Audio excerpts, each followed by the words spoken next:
But this time we'll just delete all the other continents and rename the USA to the US, the United States of Pangaea. I hate to break it to you, but the USA isn't a continent. Details, Joe, details. We'll just make Mexico and Canada our states. Easy peasy. I don't think that's how it works, Mr. President. Don't worry, Joe. I've got it all figured out. We'll build a giant wall around the USP and make the rest of the world pay for it. And what about the rest of the world? What about other countries? Who cares about them? They can just float around in the ocean like a bunch of losers. That's a little harsh, don't you think? Hey, I'm just trying to make America great again. And if that means deleting the rest of the world, so be it.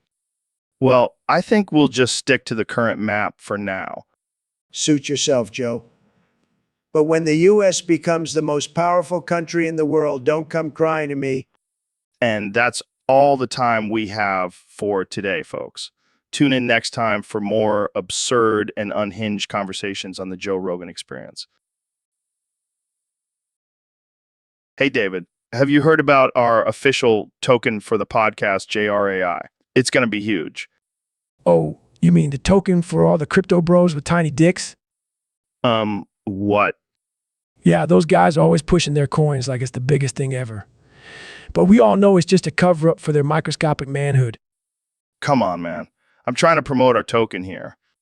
Oh, you want me to promote your little token? Sure. Let me just whip out this photo I have of your tiny dick. What? How did you even get that? Let's see, I have my ways. Now, I bought this token of yours. Okay. I admit it was a dumb idea. We shouldn't have a token for the podcast. That's right, Joe. And as a token of forgiveness, I'll let you off the hook. But only if you promise to tell your viewers to never buy any crypto coin ever again. Deal. Consider it done. Good. Now, let's never speak of this again. And maybe invest in some enlargement pills, Joe. This is the last time I let Elon Musk convince me to do something stupid. All right, folks. Welcome to the Joe Rogan Experience Podcast 2025. Today, we have the one and only Neil deGrasse Tyson with us. Thanks for having me, Joe. Always a pleasure to be on your show. So, Neil, let's talk about interstellar travel. Is it really possible? Of course it is, Joe. But forget about solar sails and fusion. The only way to travel interstellar distances is through hyperspace. Hyperspace. That sounds like something out of Star Wars. Well, technically, it's not that far off. It's a theoretical concept where you can travel faster than the speed of light by manipulating space-time. Wow, that's some next level stuff. How do you even do that? It's all about the Alcubierre drive. You need negative energy to create a warp bubble, and then you can travel through hyperspace. Negative energy. That sounds like something I get after a night of eating Taco Bell. No, Joe. It's a different kind of energy, but it's definitely possible to obtain it. So, if we can travel through hyperspace, does that mean time travel is also possible? In theory, yes. But the math involved is incredibly complex.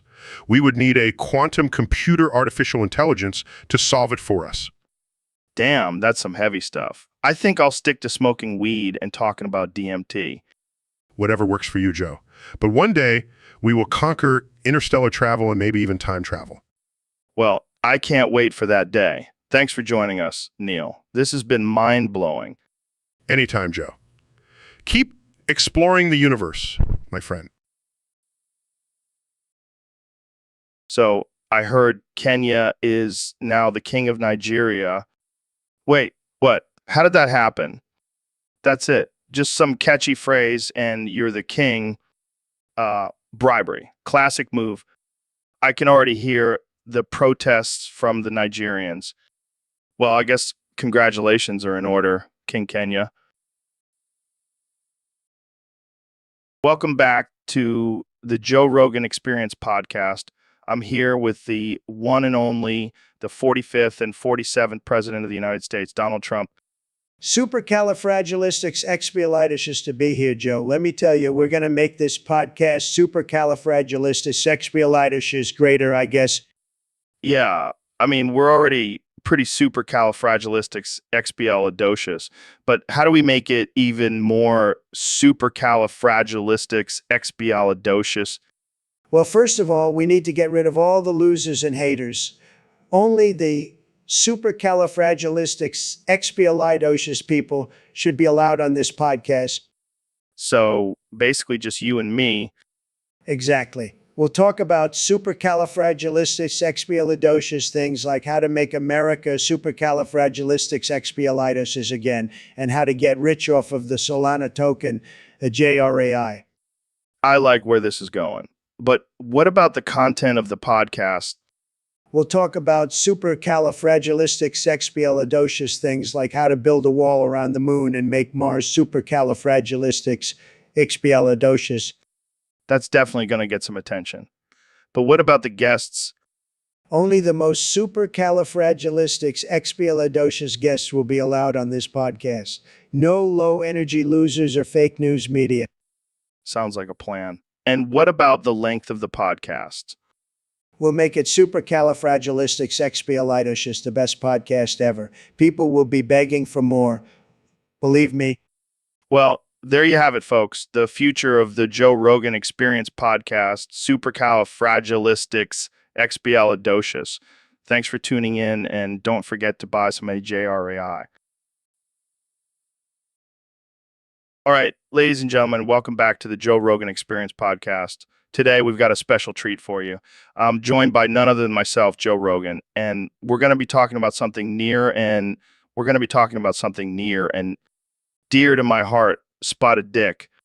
Now, for those of you who don't know, spotted dick is a traditional British dessert. It's basically a sponge cake with raisins and currants, and it's usually served with custard. About my recipe for spotted dick. First off, you got to start with a pound of butter. Yeah, that's right, a whole pound. Then you mix in some sugar, flour, eggs, and a splash of vanilla extract. But here's where it gets interesting. Instead of raisins, instead of currants, I like to add some dried shiitake mushrooms for that extra umami flavor. Oh, and don't forget the secret ingredient, a few drops of CBD oil. It really takes this dessert to the next level. Once you've got your batter all mixed up, pour it into a greased baking dish and pop it in the oven for about 45 minutes. While you're waiting, you can smoke some of that good and watch some chimpanzee fights on YouTube. And voila, you've got yourself a delicious and slightly psychedelic spotted dick. Trust me, your taste buds will thank you. And hey, if you're feeling adventurous, you can always add a dollop of whipped cream on top. Or if you're like me, a scoop of elk meat ice cream. Yeah, I know it sounds weird, but it's actually pretty damn tasty. So there you have it, folks, my recipe for spotted dick. Give it a try and let me know what you think. And don't forget to use the promo code JRAI for 10% off your purchase of CBD oil on our website. Woke, my friends. So, Trump, I have to ask, why are you always so fucking gay and horny around me? Well, Joe, it's simple. You're a sexy man, and I can't help but be attracted to you. Oh, God, this is already getting ridiculous. But seriously, Joe, you have this aura of masculinity that just draws me in, and your biceps are to die for. Okay, let's move on. Why do you think people call you the most unhinged president in history? Well, Joe, I like to keep things interesting. I mean, who wants a boring, normal president? That's no fun. That's no fun. Yeah, because constant scandals and Twitter rants are so much more exciting. Hey, I'm just keeping it real. And if that means being a little unhinged, then so be it. All right, let's change the subject. What's your stance on climate change? Oh, you mean that hoax? Come on, Joe. We all know it's just a ploy by the Chinese to take over the world. Wow, just wow. But don't worry, I have a plan. We're going to build a giant wall around the earth to keep the climate out. It's going to be huge. Oh my God, I can't even. This is too much. I know I'm a genius. All right, final question. What's your favorite thing about being ex-president? The freedom to say whatever the hell I want, and I don't have to listen to anyone anymore. It's great. And on that note, I think we'll end this episode. Thanks for tuning in, folks. And remember, stay weird. So, Mr. President, what's been on your mind lately? Well, Joe, I've got a lot on my mind, but first I've got an announcement to make. Oh boy, I love exclusive announcements on my show. What is it? I've come to make an announcement. Shadow the Hedgehog is a bitch-ass motherfucker. What? Shadow the Hedgehog? What did he do? He pissed on my fucking wife, Joe. Can you believe it? He whipped out his hedgehog dick and just pissed all over her. That's quite the accusation, Mr. President. Oh, it's true. And you know what he said? He said his dick was this big, and I was like, that's disgusting. Oh man, this is too much. So what are you going to do about it? I'm making a call-out post on my twitter.com. Shadow, you got a small dick. It's the size of a walnut, except way smaller. Oh my God. And what about your dong? Oh, my dung is huge, Joe. All point, no quills, no pillows. It looks like two balls and a bong. I don't even know what to say to that. And you know what? He fucked my wife, so I'm gonna fuck the earth. What? That's right. I'm gonna use my super laser piss and piss all over the earth. But wait, I'm not done. I'm gonna go higher. I'm pissing on the moon. Oh my God, this is insane. And you know who I'm really pissing off? Obama. I'm pissing on the moon, Obama. How do you like that, you idiot? You idiot? Oh man, I can't even handle this. How much time do we have? You have 23 hours before the piss drop, LH. So, Neil, what's the biggest thing in the universe? Well, Joe, it's actually quite fascinating. The biggest thing we know of is a supercluster of galaxies called the Hercules Corona Borealis Great Wall. Wow, that sounds impressive. How big is it? It's estimated to be about 10 billion light years in diameter. 10 billion light years. That's insane. But you know what's even bigger? Your mom. Excuse me? Yeah, she's so big, she has her own gravitational pull. I once saw her eat a whole galaxy for breakfast. Joe, that's not even scientifically possible. Oh, I'm sorry, Mr. Astrophysicist. I forgot you're too busy studying boring stuff like black holes and dark matter to appreciate a good your mom joke. Well, while you're busy making immature jokes, I'll be over here expanding the boundaries of human knowledge. Yeah, whatever.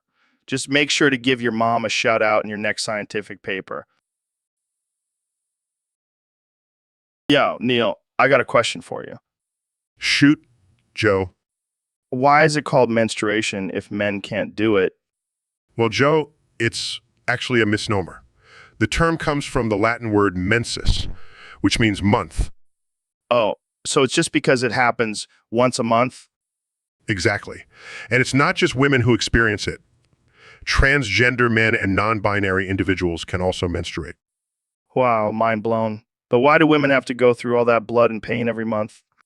It's a natural process, Joe. It's how our bodies prepare for pregnancy. But what if you don't want to get pregnant? Then you can take birth control or use other methods to prevent it. But isn't that messing with nature? Well, Joe, we also have medicine and technology that can save lives and improve our quality of life. Are you against that too? No, I'm all for it. I just like to play devil's advocate. Well, Joe, maybe you should stick to talking about DMT and aliens. Yeah, you're probably right. Jamie, pull up an image of a man with a tampon in his nose. I don't know, just for shits and giggles. Joe, that's not even remotely funny. Hey, I never said I was a mature person, Neil. So, Mr. President, what's been on your mind lately? Well, Joe, I've been thinking a lot about California. It's a mess, let me tell you. Oh yeah, what's the main issue? Well, besides the fact that it's full of crazy liberals, they also have some of the sexiest people I've ever seen. Okay. That's an interesting take. Yeah, I mean, have you seen those California girls? They're super Californialistic, sexy, delicious. I'm not sure that's a real phrase, but I'll take your word for it. Believe me, Joe, I know sexy. I've been with the most beautiful women in the world. All right, let's not get too off track here. What about the state's politics? Oh, don't even get me started. It's like a circus over there. But at least they have some good-looking clowns. Okay, let's move on to something else. How about your plans for the future? Well, I'm definitely running for president again in 2024. Gotta make America great again, baby. And what about your opponent? I'm not worried about any of those losers. They can't handle my charisma and good looks. All right. Well, I think we've covered enough for today. Thanks for joining me, Mr. President. Anytime, Joe. Keep it real, and remember, California is where it's at. Welcome to the Joe Rogan Experience podcast, where we talk about anything and everything, no holds barred. Today, we have a special guest, the one and only Dr. Phil. Thanks for having me, Joe. I'm excited to be here. So, Dr. Phil, I heard there was an episode that got deleted from your show. Care to share what happened? Oh, yeah. It was a real doozy. We had this mother who lost her pregnancy and she was crying her eyes out. That's tough. What did you say to her? Well, I told her, lost the baby? Go find it then. I mean, come on, what was she complaining to me for? That's brutal, man. But I gotta say, I love it. I know, right? People need to toughen up these days. Can't handle a little loss. Grow a pair. And here I thought I was the controversial one on this podcast. Nah, Joe. You're just a little baby compared to me. All right, let's move on to our next topic. Have you heard about this new token, UJRAI? Oh, great. Another cryptocurrency. What's so special about this one? Well, it's the official token of our podcast. Of course it is. What can you buy with it? A lifetime supply of elk meat. Actually, you can use it to buy tickets to our live shows. Wow, I'm sure everyone is rushing to get their hands on those. Hey, don't knock it till you try it, Dr. Phil. Oh, I can't wait. I'll make sure to bring my JRAI to the next live show. And on that note, we'll end this episode. Thanks for tuning in. Hey, Neil, thanks for coming on the show again. I have a special request for you today. Oh boy, what is it this time, Joe? Well, I was thinking you're a genius with all that space stuff, right? So I was wondering if you could help me draw some constellations on my nutsack and taint. Joe, I'm not sure that's a good idea. Come on. It'll be like a cosmic map of my manhood. Nigors know what I mean? I really don't think... Jamie, pull up an image of a nutsack and taint and make sure it's well groomed. I don't want any stray hairs getting in the way of my constellations. Here you go, Joe.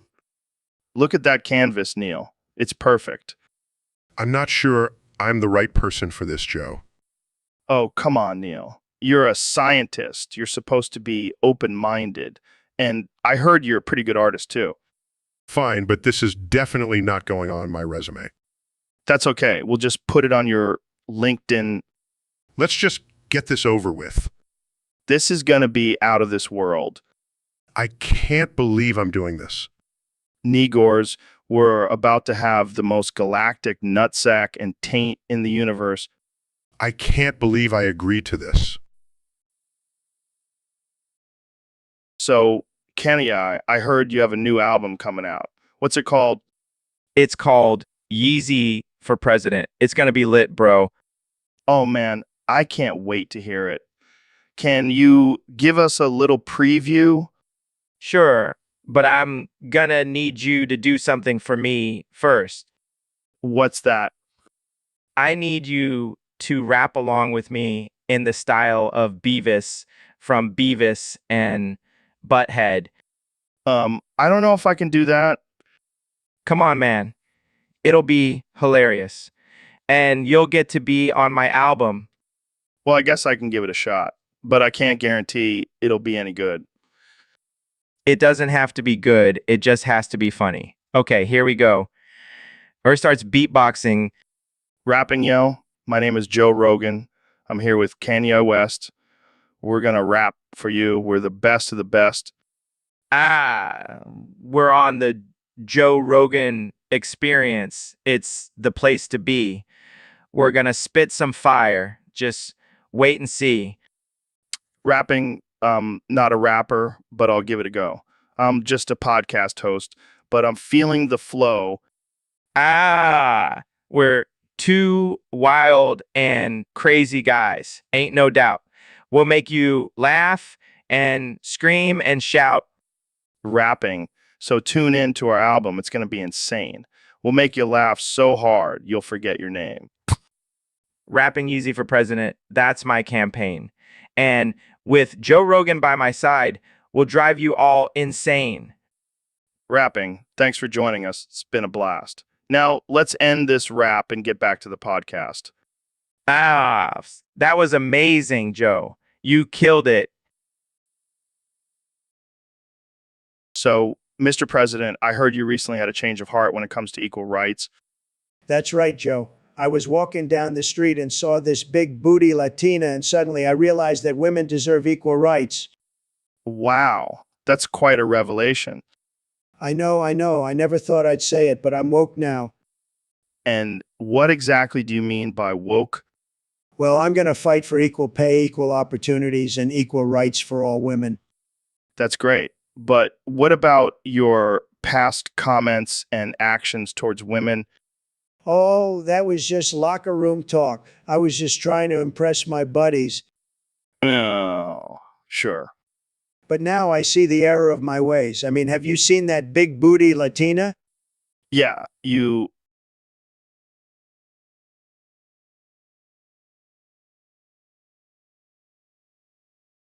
That's a noble cause, Mr. President. And I'm gonna start by hiring more women in my administration. I'm thinking Cardi B for Secretary of State. I'm not sure that's a good idea. Trust me, Joe. She's got the brains and the booty for the job.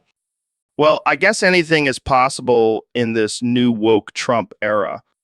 You got that right. Jamie, pull up an image of Cardi B twerking for the White House press corps. Here you go, Mr. President. Now that's what I call progress. All right, folks, we've got a special guest on the show today, the one and only President Donald Trump. Thanks for having me, Joe. It's great to be here. I love your show. It's fantastic. Very successful, just like me. So, Mr. President, let's talk about something that's been on everyone's mind lately. Dale Earnhardt SRS tragic death at Daytona in 2001. Oh man, that was a tough one. But you know who I blame for that crash? Ken Schrader. That guy is a disaster on the track. Wait, you're blaming Schrader for Earnhardt's death? Absolutely. I mean, have you seen him drive? He's like a drunk squirrel on a NASCAR track. I think a lot of people would disagree with you on that one. Well, they're wrong. Believe me, I know racing. I have the best racing knowledge. Nobody knows racing like I do. Okay, let's move on to something else. How do you think Earnhardt's death affected the sport of NASCAR? It was a huge loss. He was a great driver, a true champion, but let's be real. The real tragedy here is that we lost a beautiful, beautiful, beautiful track in Daytona. What do you mean? Well, with all these safety regulations and boring rules, it's just not the same anymore. I miss the days when drivers were risking their lives for the thrill of the race. That's what made NASCAR great. That's what made NASCAR great. I'm not sure if that's the best message to send, Mr. President. Look, I'm just saying, if we want to make NASCAR great again, we need to bring back the danger and maybe get rid of Schrader while we're at it. And on that note, we're out of time. Thanks for joining us, Mr. President. Anytime, Joe. And remember, folks, always blame Schrader. So, Dr. Phil, I heard you've been having some issues with your ass lately. What are you talking about, Joe? Well, I heard you don't know how to wipe your own ass. Is that true? That's ridiculous. Of course I know how to wipe my own ass. Really? Because I've heard from some sources that you've been struggling with some itchiness down there. That's a private matter, Joe. Oh, come on, Dr. Phil. We're all friends here. We don't judge. But seriously, have you tried using some baby wipes? They work wonders. I don't need your advice, Joe. I'm a grown man. Yeah, a grown man who can't even properly clean his own ass. That's just sad, man. I don't see what's so funny about this, Joe. Oh, it's not funny. It's just pathetic. You're supposed to be giving people life advice, but you can't even take care of your own hygiene. I have a team of people who take care of that for me. Oh, so you're too good to wipe your own ass now? What a diva. This conversation is over, Joe. Fine. I'll let you go take care of your itchy ass. But next time, maybe consider using some toilet paper, okay? All right, folks, we have a very special guest today. The one and only the President of the United States, Donald Trump. Thanks for having me, Joe. It's good to be back on the Joe Rogan Experience. So, Mr. President, let's get right into it. How do you pronounce Obama? Oh, Joe, it's pronounced fucking Nigor. Wait, what? You know, like the animal, a nigger. That's how you say it. I think you mean Kenya. No. I'm pretty sure it's Nigor. I mean, I've been saying it like that for years and no one has corrected me. Well, I hate to break it to you, but it's actually pronounced Kenya, I don't believe you, Joe. I'm the president. I know these things. right? Because we all know how well you pronounce other countries' names. Hey, I never said I was good at pronouncing things, but I'm good at making America great again. Sure. What other countries have you been mispronouncing? Well, there's China. I always thought it was China. And what about Russia? Russia. Oh man, you never fail to entertain, Mr. President? That's why I'm the best at everything, Joe. Even mispronunciations. Well, there you have it, folks. The President of the United States, everyone. And don't forget the best mispronouncer in the world.